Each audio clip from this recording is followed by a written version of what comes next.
Good evening and welcome, ladies and gentlemen. It's easy to just say that there has been communal violence in Haryana. It's very easy to say that just because there was a Hindu procession passing through a particular area which is minority dominated, that the spillover was communal violence.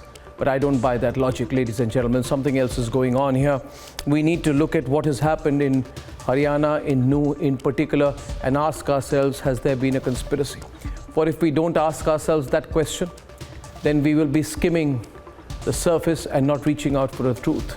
Ladies and gentlemen, if there is a conspiracy against our country, wherever that conspiracy may be, we need to talk about it. Instead of blaming each other, or trying to use this politically, or trying to make major political controversy over it, the truth must be told, and I suspect that there is a conspiracy in Nuh. What has happened? Well, for those who are unversed on the details, a Bridge Mandal Jalabhishek Yatra was supposed to pass through Nuh in Haryana yesterday. The yatra is organized by the Vishwa Hindu Parishad and the Bajrang Dal. It becomes the target of stone pelting and an incredible amount of violence.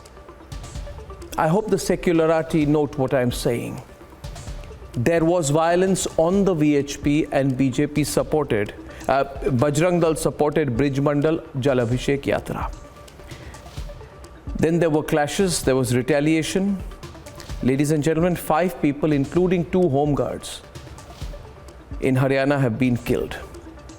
What we need to talk about is the trajectory of the violence, the possible preparation and subsequent sequence of events. Viewers, I beseech upon all those immediate Insta and Twitter analysts to realize that if they don't know the facts, they should keep their mouths shut.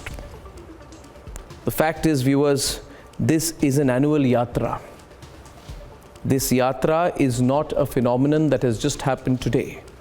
The Bridge Mandal 24 कोस जल अभिषेक 84 कोस जल अभिषेक yatra has been held in Nuh for 3 years in a row by the VHP alongside the Mata Shakti Durga Vahini and the Bajrang Dal. And only this year it has seen violence. Why was there only violence this year? Was it pre-planned?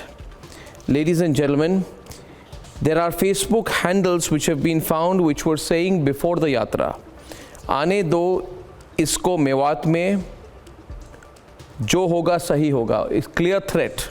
The next day, the same handle shares a video recording on a bike tailing the VHP members who are on the yatra.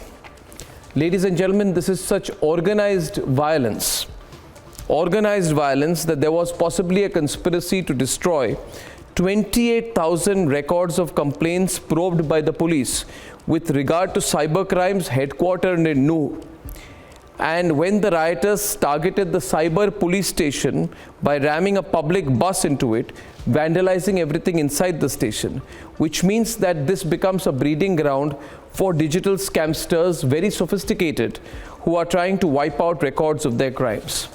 I know I'm not being sensational, I'm being totally factual when I say that funds by the Lashkar-e-Toiba Front, Falai Insaniyat Foundation, were found to be distributed in Haryana's Mewat in 2018 by the National Investigating Agency. This is a possible Pakistan-linked conspiracy behind the riots. Ladies and gentlemen, I also need to mention here today that if there is a strategic plot before the general elections of 2024, to instigate communal violence in the country, we must all be extremely careful. And which is why, unlike the other channels, which don't want to look at the details and give a very simplistic perspective of this, the reality is this, ladies and gentlemen, gunshots have been heard, cars have been burnt, and I don't believe that any of you think the rioters should be allowed to get away. Ladies and gentlemen, we'll go to the root of it. #NuhConspiracy is debate number 1 tonight.